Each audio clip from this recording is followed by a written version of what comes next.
Mary was not sinless, and I'm going to prove that in this video. This is going to be a short video. We're going to get straight to the point and just demonstrate this from scripture. Share this with people who believe that Mary was sinless. Again, Mary was not sinless. We're going to be looking at passages from the King James Version of the Bible. I'm going to start with the 1611 just because, well, I think it'd be cool. So let's go ahead and jump right into this. All right. So this is from the 1611 King James Version, and we're going to be looking at Luke. This is Luke chapter 2, starting at verse 22 down to verse number 24. Okay. It says here, I'm just kidding. It does say the same thing, but let's go ahead and read it right here. I don't want you to strain your eyes. So anyway, it says here in Luke chapter 2, verse 22, it says, and when the days of her purification. Now, this is important because if you have a different translation other than the King James, more than likely it's going to say their purification, taking the focus off of Mary, according to the law of Moses. Okay, so now let's go ahead and take a look at these passages. Then we're going to look at Leviticus, and then we're going to see for sure that this is dealing with Mary and dealing with her need to offer up, if you will, these two turtle doves pertaining to her being unclean and pertaining to her purification. Okay, so now let's dive into this. This is Luke again, chapter 2, starting at verse 22.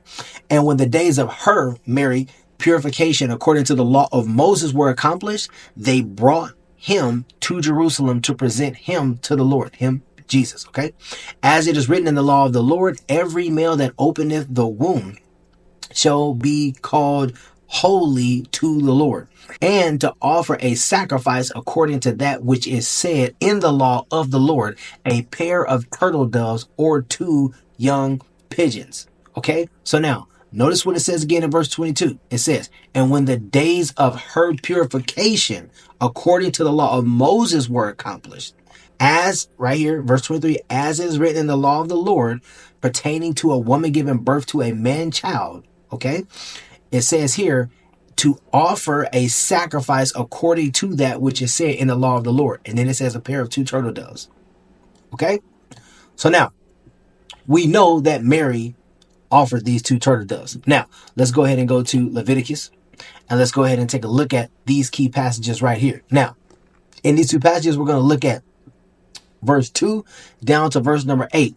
And this is again dealing with Mary, and this is just proving that she was unclean, thus proving obviously that Mary was not sinless.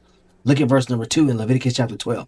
It says, speak unto the children of Israel, saying, if a woman, in this case Mary, the Virgin Mary, have conceived seed and born a man child, in this case Jesus, then she shall be unclean 7 days.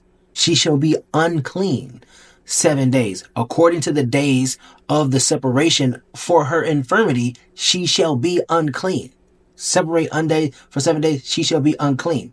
And in the 8th day, the flesh of his foreskin shall be circumcised, dealing with Christ. That's why Christ also was circumcised on the 8th day. But if she bear a maid child, then she shall be unclean 2 weeks, as in her separation, and she shall continue in the blood of her purification 66 days. Verse number 6. And when the days of her purifying are fulfilled for a son or for a daughter, she shall bring a lamb for the first for a burnt offering, and a young pigeon or a turtle dove for a sin offering, or a turtle dove, watch this, for a sin offering unto the door of the tabernacle of the congregation unto the priest, who shall offer it before the Lord, and to make an atonement for her, and she shall be cleansed from the issue of her blood. This is the law for her that have borne a male or a female.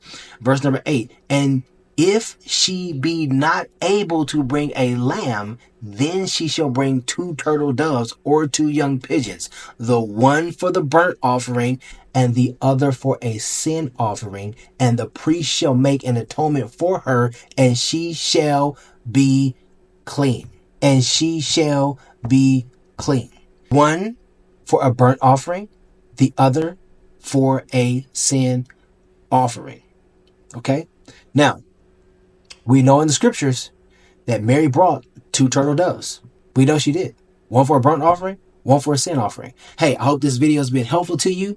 Obviously, everybody in the Bible outside of Christ has sinned and fallen short of the glory and the grace of God. That's just a fact. Everybody needs the death, burial, and resurrection of Christ in order to make an atonement for their sins, including his mother. I hope this video has been insightful for you.